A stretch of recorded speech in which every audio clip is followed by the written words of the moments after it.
Flight boss, bitch, you know, for sure. You're now listening to the Mind Eminent Terry's Moon.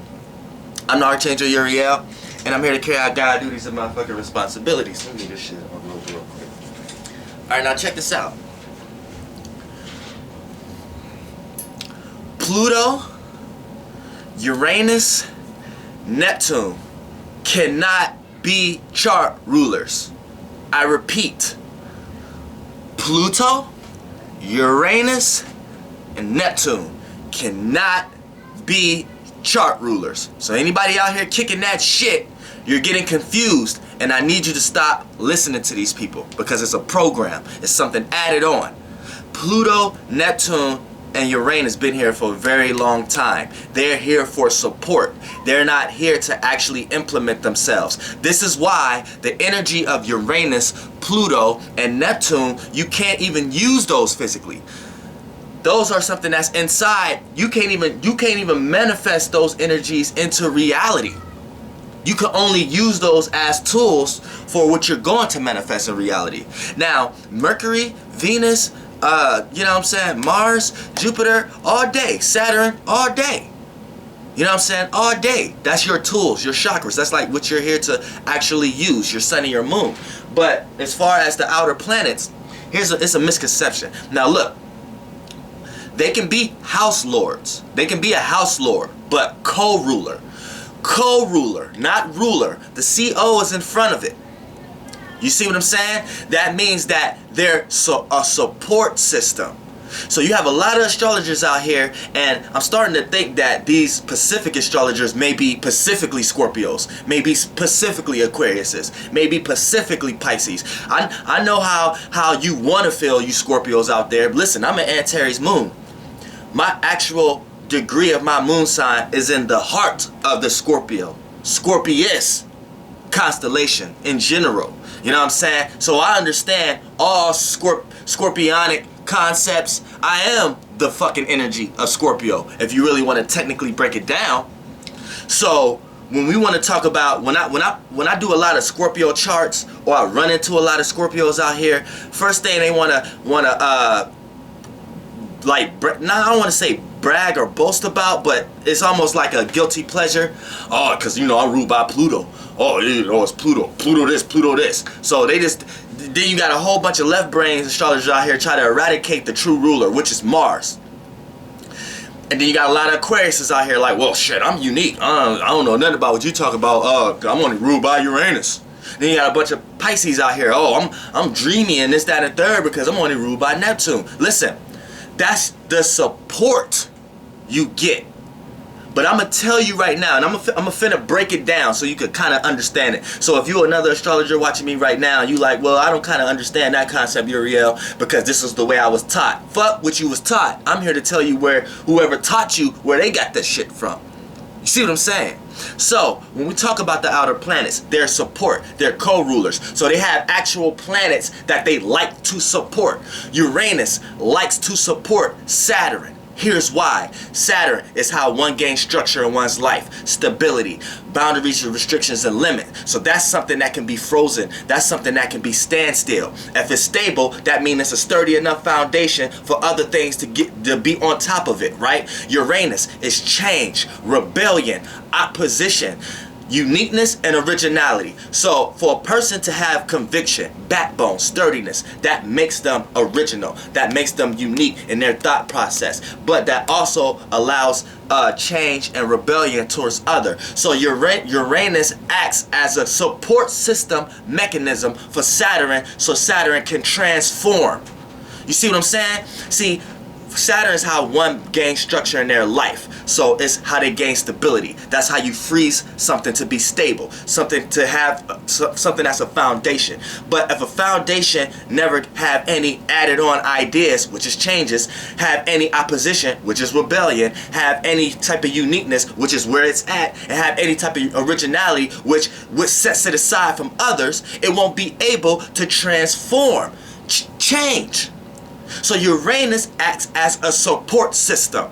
So when you have Saturn ruling an air sign like Aquarius, Aquarius is air. Air isn't stable. It isn't physical. It isn't something that you can put something on. So Uranus acts as a support system for the thoughts of an Aquarius. You see what I'm saying now? This is why Aquarius may be stubborn, but changeable in their thoughts.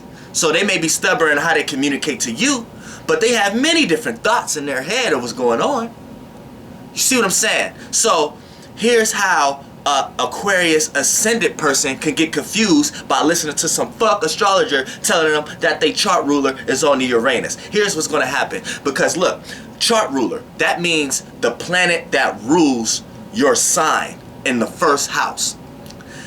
Now, when we talk about it as a house lord, yeah, that's a support system. But when we talk about it as a chart ruler, we can't add no support system to it. So if you're an Aquarius ascendant, your chart ruler is Saturn. Period. Here's why. Here's where you're going to get confused at, right? Now, say you listen to an astrologer, right? And then they got Uranus, Aquarius chart ruler, Uranus, right? It goes even deeper with the Scorpio. I'm going to do that last, though, because y'all think y'all on to something and y'all ain't. Now, Uranus. Now, I mean, Aquarius. Now, Aquarius in the first house, you're going to hear about it. And they're going to tell you to go find out where your Uranus lies at. Now, if you go on to figure out where Uranus at, right? Now, look, when a chart ruler, that means that's what you're supposed to do in this lifetime. And if you're doing anything else, you're just going to cause frustration for yourself. And this is where the access is easily most open at. For an example, I'm a Leo rising, which is opposite to Aquarius. So my chart ruler is the sun. My sun falls in the 9th house. What's the 9th house? Wisdom, knowledge, experience, how you learn in this type, time, space, and continuum that we in right now. So when I got my personality and my personal issues ruler, which is the first house is my personality, my personal issues, the I am, who I am. When I got that first house ruler in the 9th house, then I am personally supposed to teach. I'm supposed to personally gain wisdom and knowledge on my personal issues in my life and gain wisdom in order to teach it to others. That's what my actions and the way I act supposed to be predicated towards. I have an Aries 9th house, which I'm a sun sign in Aries. So I'm going to be aggressive and direct when it comes to teaching, when it comes to learning. You see what I'm saying? Long distance travel within the mind. You see what I'm saying? So if I'm not if I'm not making teaching part of my personality, if I'm not making learning, gaining wisdom, having experience part of my personality, then you goddamn right I'm going to experience a fucking bunch of failures and oppositions here because I'm not doing what I'm supposed to do. Now, you see where that's going to mistake you when we talk about Aquariuses, Scorpios, and Pisces being in the first house, and how you could be listening to astrologers who are not consciously aware of the true science and they're just learning shit and pushing play when it's time to teach it. You see what's about to be the problem? This was about to be the problem. Now, an Aquarius ascendant, right? They're going to tell you to go find where Uranus at. So you're going to be going around looking for a support system planet. A planet that light is so far away, the whole emphasis of the light don't even contact you fully. So that's like energy that you can tap into to use for regular. That's not even your full expression. So you're sitting here trying to search for something. So say for an example, now you have Uranus, say you're an Aquarius ascendant, right? And you have Uranus in the 9th house, right? So now you're going to be thinking the same way I'm thinking. You're going to be thinking like, well, if I was listening to a Dolo video, then he said that that's what I'm supposed to do. So if I'm not personally teaching, then what am I supposed to do? Now here's what's going to happen, right?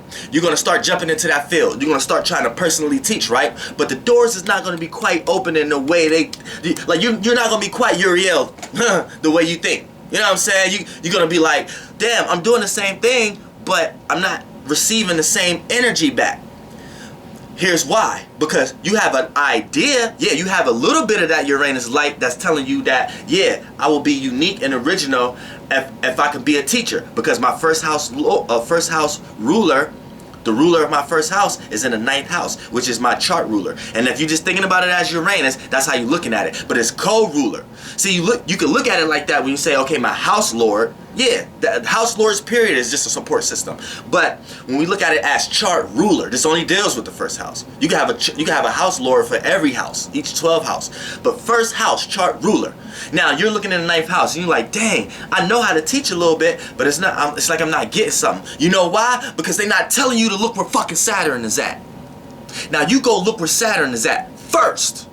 Now say Saturn is in the 6th house. So your first house lord is in the 6th house. Aquarius first house lord, which is the chart ruler, the original chart ruler, is in the 6th house. This is going to tell you to work on your personality.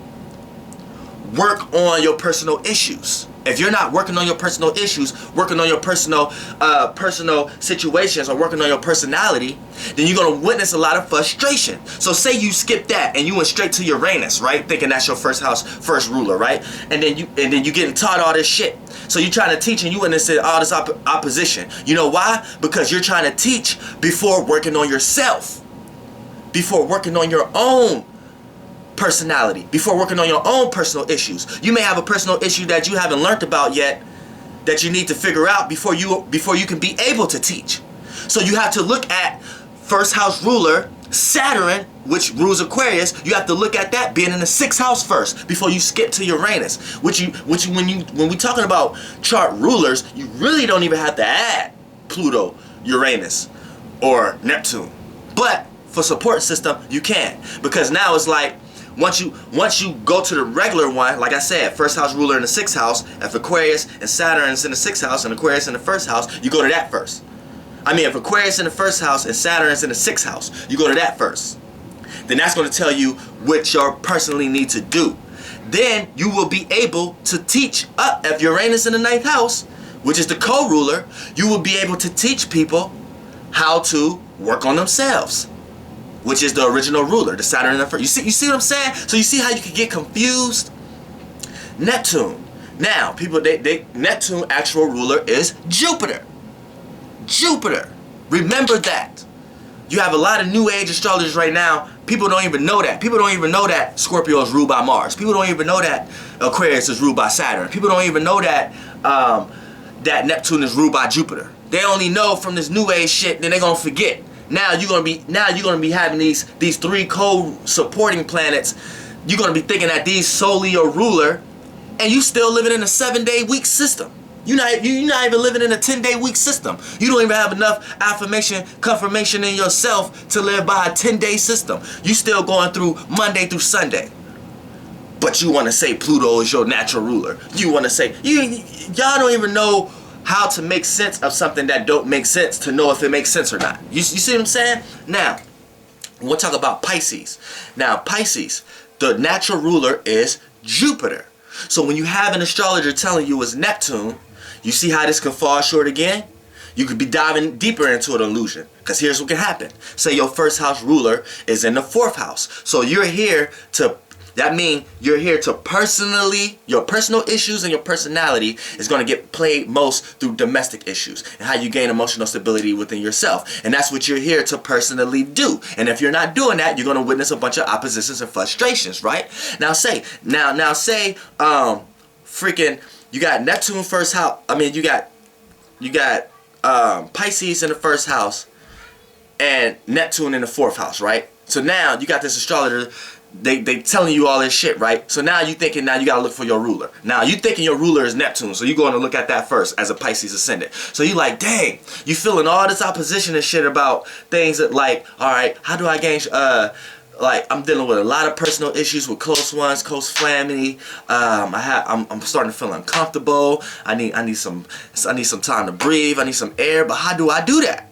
So you're gonna be thinking to yourself how you do that. So you constantly going back to the 4th house. Well, since Neptune my ruler and Neptune is dreams, illusions, creativity, and imagination, then maybe I gotta come up with a more creative way to get emotionally secure. Maybe I gotta come up with a new imaginative way. Maybe I gotta create more illusions in my head, in the home, and then it's like a downward spiral. Well, all you had to do was go see where Jupiter was at. Now say Jupiter is in the 10th house. So actually your first house ruler, your chart ruler is in the 10th house. If you have Pisces in the 1st house and Jupiter is in the 10th house, your chart ruler is Jupiter. your chart ruler is in the 10th house. Here's what's happening. You're missing the fact of knowing how people actually see you.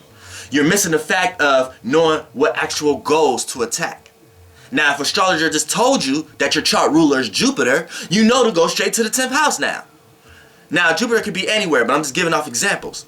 You know not to go straight to Neptune. You know to go straight to Jupiter now. Now you know to get a personal understanding, which is the 1st house, of how people may see you, which is the 10th house, or things you may have done, things you may have accomplished.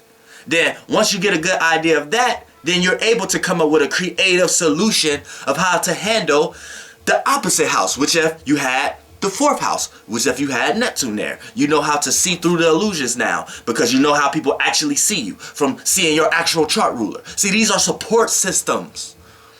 You know how to see through the dreams, and you know how to add creativity to it now. You know how to imagine things in the right place and not imagine things how you think they are because you're not seeing where your actual ruler at. Now, let's get to Scorpio.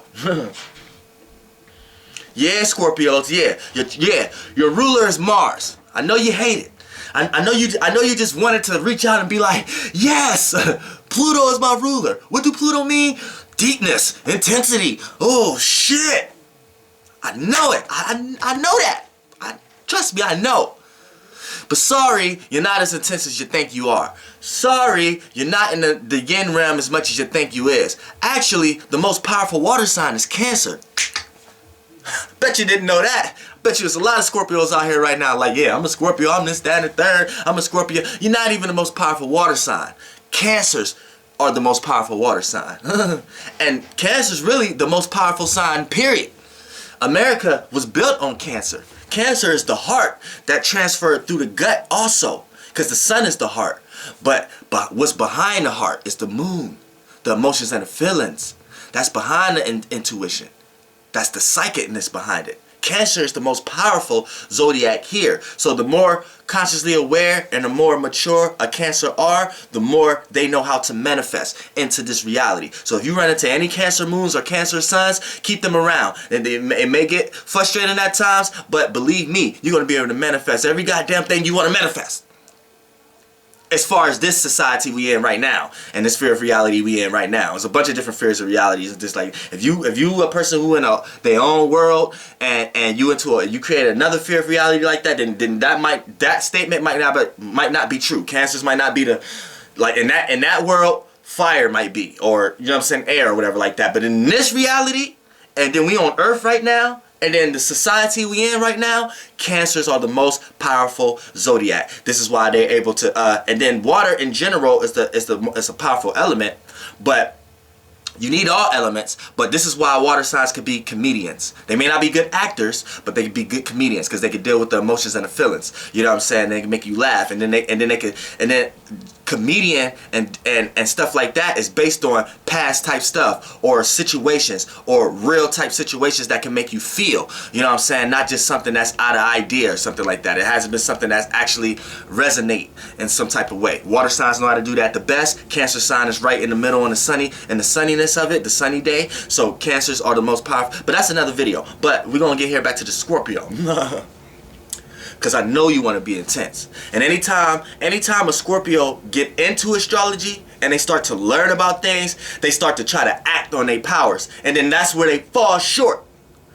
That's where they fall short. Because they start to think they're more intense than they really are. To the point that people start to look at them like they have an issue.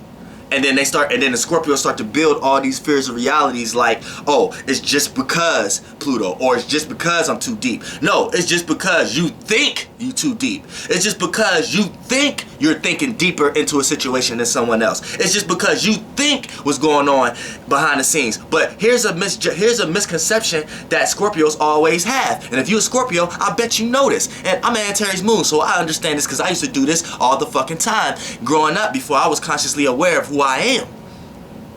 You misjudge. Tell me I'm fucking lying. You misjudge. Y'all can judge somebody the first second y'all see them, and you're always wrong.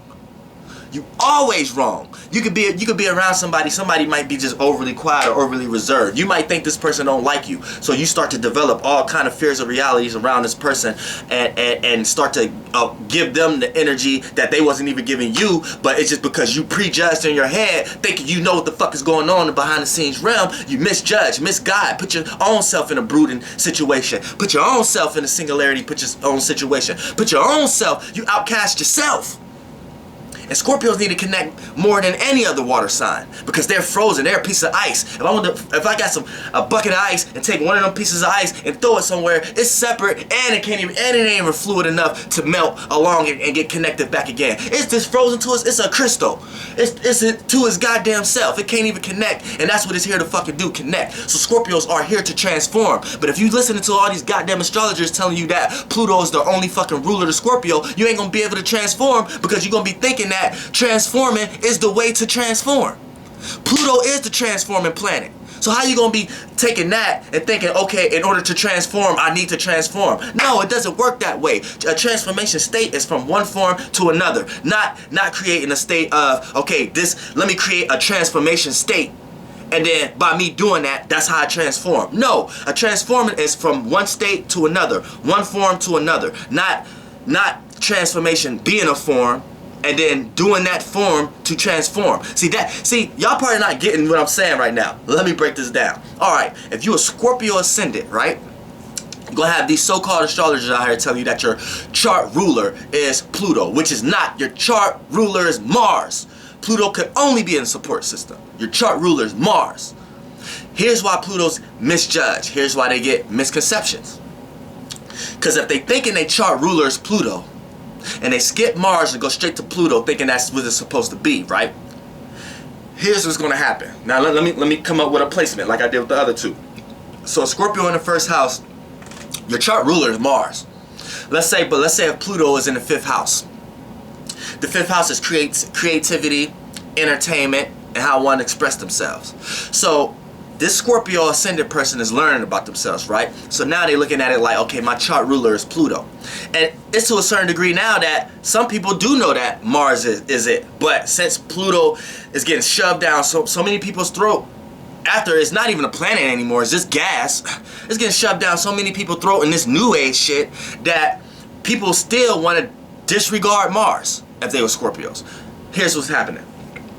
Say Mars, Pluto is in the fifth house. So your so-called chart ruler is in the fifth house, which is supposed to be Mars, but let's go.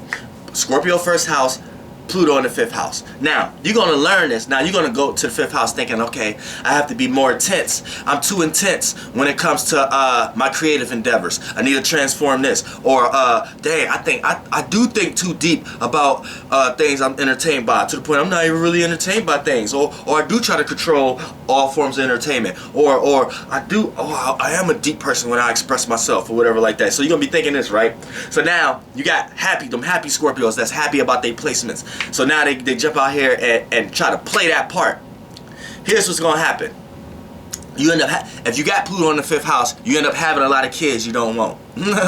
Here's another thing that's what's gonna happen. You end up thinking you know others' expressions and you don't. You end up trying to control other people's expressions and you don't.